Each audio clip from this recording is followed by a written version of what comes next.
Good morning, Maranatha. Happy Mother's Day, everybody, to all you mothers out there. What a special day it is for all of you as we celebrate all of our mothers, and it's good to be back in the house of God here. Thank you for all the well wishes and congratulations, those of you who reached out to my wife and I after giving birth to our baby boy a few weeks ago. So we're just going to jump right into announcements here. Our goal is still to open up as far as coming back into the sanctuary for June 7th. That remains our goal. We do have plans in place to maintain social distancing at that time, so look for more details on that as we get closer to that. We are still having our weekly group phone calls with Chaplain Mike Massey. Those are every Monday and Friday at 6:45 p.m. on our church conference line. They are open for prayers, for praise reports, encouragement, any other requests, fellowship. Really, you can call in for anything you need, and they are open to everybody, not just Maranatha members. So to access that, you're going to dial our church conference line at 605-472-5775. You will be prompted for an access code, which is 575115. Once again, that access code is 575115. On Wednesdays at 7 p.m. on our Maranatha Ministries Facebook page, Bishop Frank goes live on Facebook Live.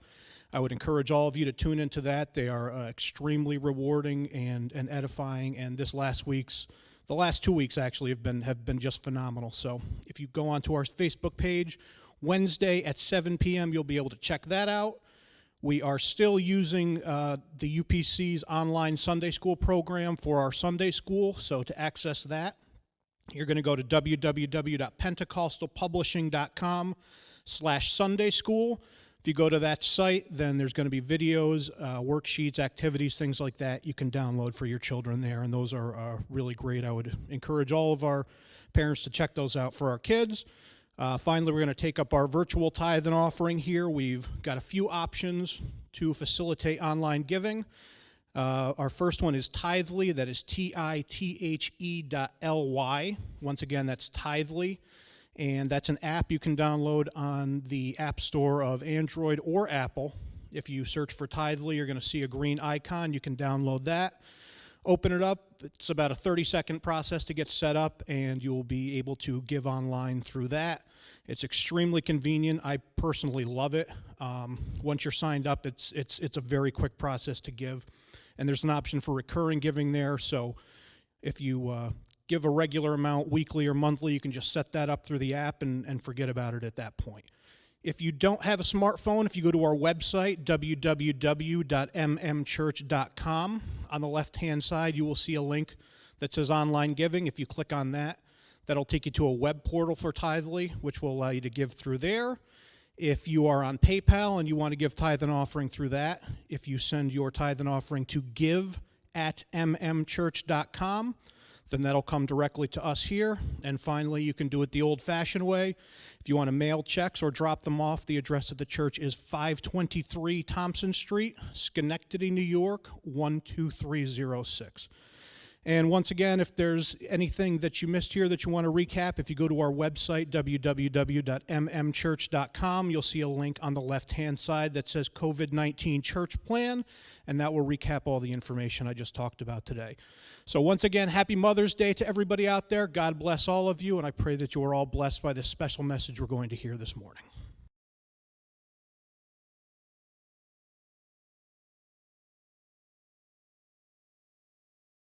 And welcome everyone to Maranatha Online on this wonderful Mother's Day. We're so glad to have you joining us. We do have something very special in store for you today, as we always try to do on Mother's Day, as we try to have our First Lady come and speak to us, and she's going to do that again today. We do have the First Lady that's going to speak to us, and we're so happy about that. We look forward to her coming. I do want to say, just before she comes, the situation with me is getting critical. I don't know if you can tell as readily on the screen as you can tell in person, but I am in desperate need of a haircut.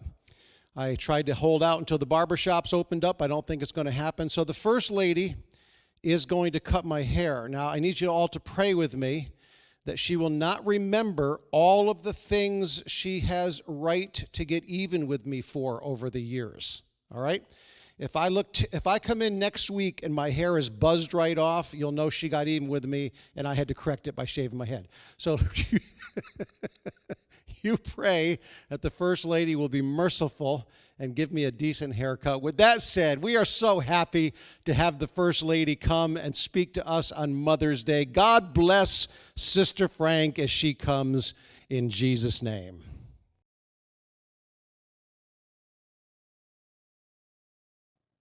It's hard to believe it's already been a year since last Mother's Day. And I have a story that I want to share with you today. And it has to do with a mother, her daughter, and a new baby. I have 3 children. I have a boy, Jameson. I have a daughter, Shoshana. And our youngest is Elizabeth. And Jameson gave us 3 grandchildren. And Elizabeth gave us 5 grandchildren. And our daughter, Shoei, never got married. And we embraced her life because she loved being single. And she always felt that if God ever had someone for her, that he would bring him to her. And he did. And she got married to a wonderful man on October 6th, 2018. And 9 months later, she told us the most awesome news that she was going to have a baby. And all of you know how exciting that is. The anticipation and expectation of this new baby was overwhelming, to say the least. A baby that we never fathomed would be part of our lives or our family. And this being Sho's first baby, I admit I had dreams of how it would unfold, and nothing went as planned. I'm an idealistic person by nature. Simply put, unrealistically aiming for perfection. But there is always a lesson. Shoshana, when she got pregnant, she wasn't 20 or 25. She was in her 30s, so she had some things that she had to overcome. She developed gestational diabetes.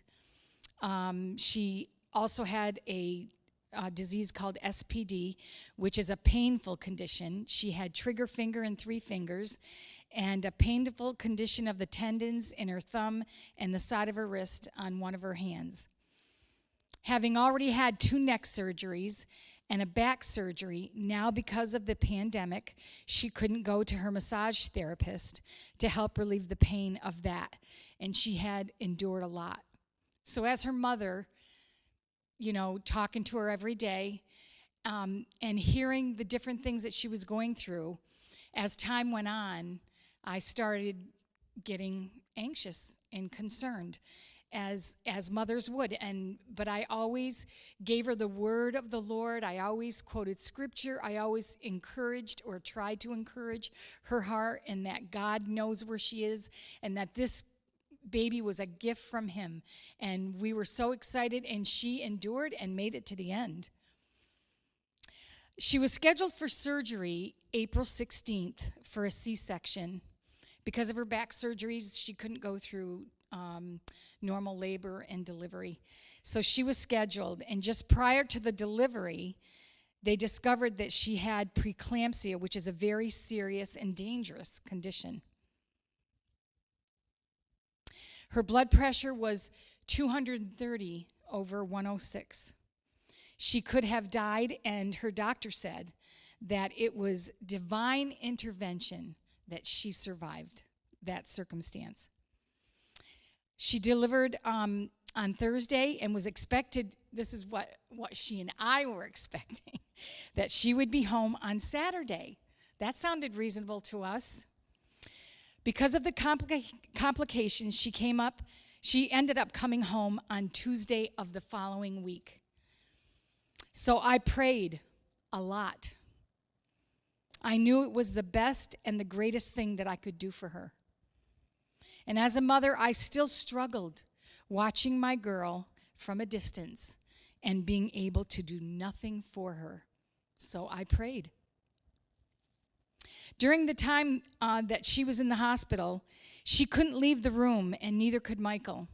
So she was in a small room because they put women with C-sections in small rooms so they don't have to walk very far. But this was difficult because of the pandemic, no one was allowed to go into the hospital. Nobody was allowed to be with the mother except the father. And once he went into the hospital, he couldn't leave because if he left, he couldn't come back. So Michael and Shoshana were in this tiny, tiny little room, and they were taking care of their baby. Well, Shoshana, because of the blood pressure the seriousness of her blood pressure, they attached her to a cuff. She couldn't get out of bed. She couldn't change her baby. She could hardly nurse her baby, and her husband had to do everything. So when God gave us Michael, he knew what he was giving us, because that man went above and beyond, what a husband should endure, and we're grateful that he was able to do that. All my dreams of being there with Shoshana at the delivery were dashed. I looked forward with great joy to be in the room with her and seeing her new baby and having that time with her in the hospital. Every mother dreams that. I mean, I've had 8 grandchildren, and every circumstance was easy. The mothers gave birth. We were there and saw the babies within seconds. I mean, they were wonderful experiences. So during that 9 months of Shoei carrying her baby, that's all I was thinking, is that we were going to share in a baby that we never knew we were ever going to have an experience. And so we had to endure being outside in the parking lot when she gave birth to her baby, because we couldn't go in the hospital. And I remember just feeling, well, I'll be honest with you, I felt cheated. I felt cheated because I knew this was going to be our last grandbaby, and this was from Shoshana, and it was her first, and it was like the most awesome thing that I felt like I could ever experience. And so the pandemic hit, and all my dreams were dashed, but her dad and I drove up to Glens Falls to sit in the parking lot while she gave birth, and Michael kept us posted on the phone and was telling us play by play of what was happening. And so when they were ready, we went to the front door of the hospital, and right above the door was Shoshana and Michael standing.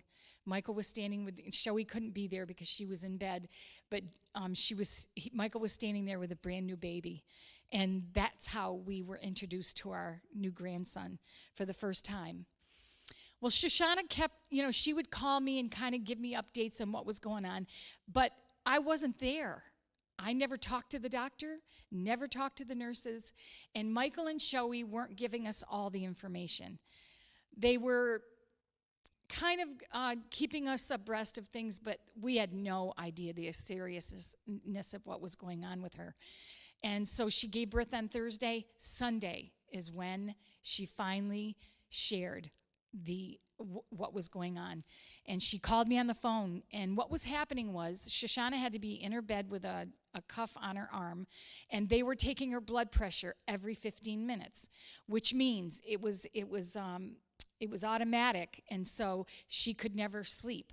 She every 15 minutes the cuff would go off, but those cuffs are real tight, and they had to know what her blood pressure was. And so she probably didn't get sleep for about 4 days, and then finally they had the baby go to the nursery, and Shoei was able to get a few hours sleep. But in the meantime, her blood pressure was spiking constantly, and I didn't know, but she had become fearful because she came to the understanding that this was not going to be easy, and she wasn't going to overcome it like she did the diabetes. Once the baby's out with gestational diabetes, you are fine. Your blood levels go to normal, but with preeclampsia, that's not the case. And so she called me on Sunday, and she kept calling every time her blood pressure spiked. And as her mother, I'm an emotional person, and I prayed a lot during her pregnancy. I prayed a lot when she went into the hospital. And I remember on that particular Sunday, my husband was at the church working, and I was becoming more and more alarmed about her physical state. And then I emotionally just kind of lost it. My mind, my humanity took over the thoughts of what could happen. So, I mean, I just carried it way, way over what it really should have been. And I called my husband and said, you better get over here because I need your help. And he came.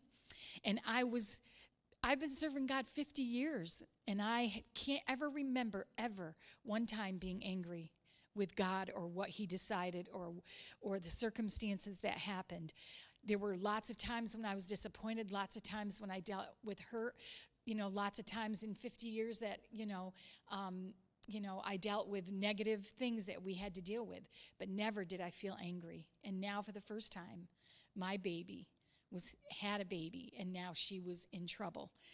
And I remember being so angry, and I just verbalized to my husband how I was feeling, and he just was so gentle and so understanding, and really tried to help me to understand, you got to change your attitude.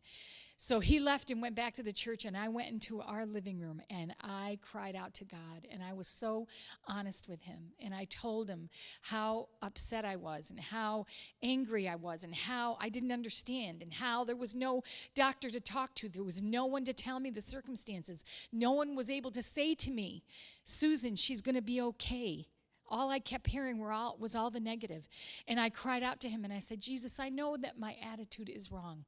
I know that and I'm upset and I can't control it. So I'm coming to you and I'm asking you if you would change my attitude, if you would take the anger away. Because I was afraid. I was dealing with fear, and it's amazing when you deal with something as close as your child, how you really see things about yourself you didn't know, that you aren't trusting the way you should, and that God is able, but that you're not letting him help you when you allow yourself to get into that state. So an hour later, Shoshana texted me, and I couldn't believe the text that she sent me. And she said that she realized that what was happening to her was bigger than her and Michael, and that God had a plan. And basically what she did was she preached to me in that text message. And as I read how that their decision was to pray not for healing, but to pray, God, whatever you want to come out of this, then that's what we want. When I read those words, I felt like a balloon deflated. That balloon of wrong attitudes and anger, it's like all of a sudden the air was just totally let out of it. And I realized, oh my goodness, I was being selfish and self-centered and not trusting God and almost like a little kid that wants his own way. That's how I realized what I looked like. I looked like a little kid that was just laying on the floor, kicking their feet and saying, I want it my way. And God, through Shoshana, helped me to see that he is able and that he is the one that orchestrates our life, and that we just need to trust him. We just need to lean on him and understand that he has a plan. And so from that moment to right now, that fear left, the anger left, the attitude left, and needless to say, I've repented to him several times since that day. And I am so grateful that he is so patient and so kind and so understanding and so caring. I'm so grateful that I've known him and that this is all he's proved to me all these years about how wonderful he is. And I'm so grateful for that. Well, anyway, we were able to stand in the parking lot, and we thank God that they had a room where the window faced the parking lot. And the best we could do was see the baby through the window. 2 weeks prior to delivery, we had to go into quarantine in order to be able to hold the baby when he got home. This is what their doctors wanted, and this is what we had decided that we would do. And the doctors were thrilled that we were willing to comply. We had to cut ourselves off from the rest of the family, including our other grandchildren. Not that we were handling our grandchildren, because we weren't, but we would see them from a distance. And we would, go and stand in the parking lot, and they would be at the front door, and we would converse back and forth. But we stopped even doing that. Our church our church people helped us by going to the store and doing things for us, which we are eternally grateful. They went to the market, and they would go several places, and we had a couple people from the church that were willing to do that. And all I can say is, having a church family is my second greatest blessing. The appreciation that I feel and the love that I have is so great, I can hardly put it into words how much they all mean to us. To know that we had people to rely on in a situation that was so really dire. It was really dire. We wanted to see our baby. We wanted to be there for Shoshana and Michael, and the only way we could do that was to quarantine and to cut ourselves off completely. I'm just saying, until she actually got home and we could see and hold Ritz, it was very difficult. And it remained difficult even after she got home, because even though we could hold Ritz, we couldn't hold any of our other grandchildren yet, because as long as we were in quarantine and we were dealing with the baby, we could not handle other people. We could not be around other people. We couldn't, even our son, our daughter, and their spouses, there was no contact. And I know others have faced worse, both before and because of the pandemic. And I'm not trying to diminish their pain, but I'm just telling about my experience during this time.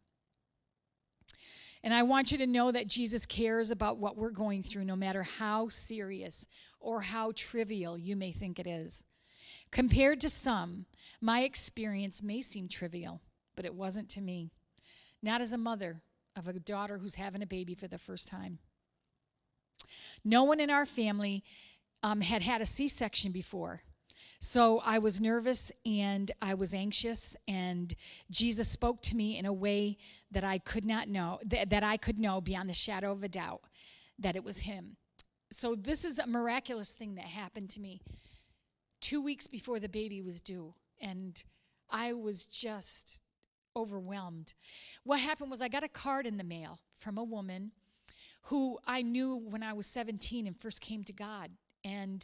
But we didn't have a relationship, for many years. We didn't talk. She was not in my life, and it was like out of the clear blue, like surprising type thing. So I opened the card and I began to read the card, and as I began to read the card, her name faded, and the name Jesus came in front of that card, because she spoke things to me that only Jesus would know. He's the one that I would go to every morning and tell him how I felt and what I was afraid of and what I was anxious about. He was the one. But he used this woman. And see, I realized a couple weeks later that the reason he used her is because if he had used someone in my life that knows me, that spends time with me, that we have a relationship, it wouldn't have meant as much. It would have kind of gone over my head. Oh, what a nice card. Those were nice things that she said. But this was totally different, because this was someone I do not have a relationship with on a daily basis. She's someone I knew when I was a young girl. And I just want to share with you some of the things that she said to me. Thinking of you during this time of isolation and sheltering in, I imagine Shoei's about due, and I'm sure you have concerns and added stress. During this world situation, while praying for you, I felt the desire to remind you of all, in capital letters, the times that God has brought you through. Now, she would know this because I was a young girl, and we've known each other through the years, but she's not someone I spend time with. She doesn't go to my church. Like I said, we don't have a day-to-day relationship. Of all the times that God has brought you through personally and with every need or problem of your family, recalling Old Webster Street, because that's where I was saved at 17, a little church with 30 people. The old Webster Street days, and we were so young, and God has kept us all these years from our youth. And I know this for a fact. He will continue to do so because he is a faithful Father. These are things I needed to be reminded of, that I was young once, and that God was able through all those years to keep me and all the different things that I faced. I had a stroke and, different things that I went through, that God kept me, and I needed someone to remind me because my mind and heart were so filled with, concern and care, His loving hand, His loving hand is upon Shoei, and He will see her through and constantly watch over her with His tender care. This, I didn't realize, is something I needed to hold on to because we were facing something really serious. But at this time, when this card first came, I did not know that. This is a time when God is bringing us back on our knees, searching out that deep faith and hiding in its secret place. You know how to find that place, Susan, in Jesus. Praying God gives you sweet comfort in Him, that He lifts all worry and anxiety and brings the peace that passes all understanding. And that's what I needed, peace that passes all understanding. It's all in His hands. Nothing surprises our God. May Jesus wrap His arms around you and hold you close as you fix your eyes upon Jesus. The heaviness will lift. I know He has never failed you because He is the same yesterday, today, and forever. God sees it all, knows it all, and is right there with you and your family, praying for you and yours during this season. I needed these words so desperately at that time, and I read this card every day. And every time I read it, I would cry because I knew that Jesus was speaking to me. And He took the time to speak to a woman who was friends of mine as a young girl when I was 17 about things that only Jesus knew about. He only knew what was going through my heart. He knew the concerns about Shoei. He knew everything. But these weren't things I talked to everyone about. These are only things I kept within my own heart. It turns out God was preparing me for a very difficult time in my life. And He does that.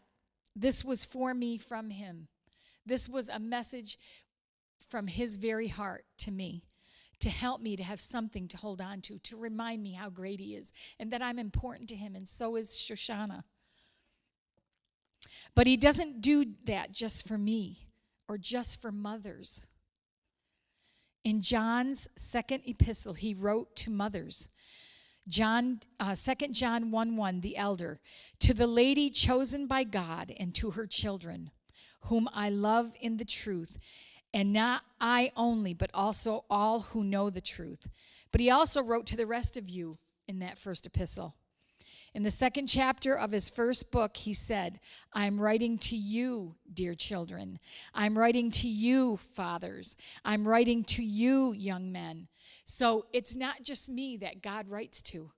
God writes to all of us, whether it be in the Word of God, whether it be a word from someone's mouth to encourage you, to lift you, to show love to you, to care about you. So on this Mother's Day, let me wish all of our mothers a very happy Mother's Day. But let me encourage all that Jesus is on His throne and the blessings of God are for all of us, not just me, not just Shoshana, not just, other people in our church, but everybody, everyone. Jesus is just waiting for people to come to Him. He wants to touch and bless, and He wants to uplift our lives, and He wants to fulfill the dreams of our heart. Jesus cares about you. And thank you for listening to my story. And I want to tell you, it was a very difficult time, but we have learned so much through it. We have learned how great God is. We've learned that He is consistent, that He will never leave us nor forsake us, that He will never fail. He will never fail. So thank you so much for spending Mother's Day with me. God bless you all.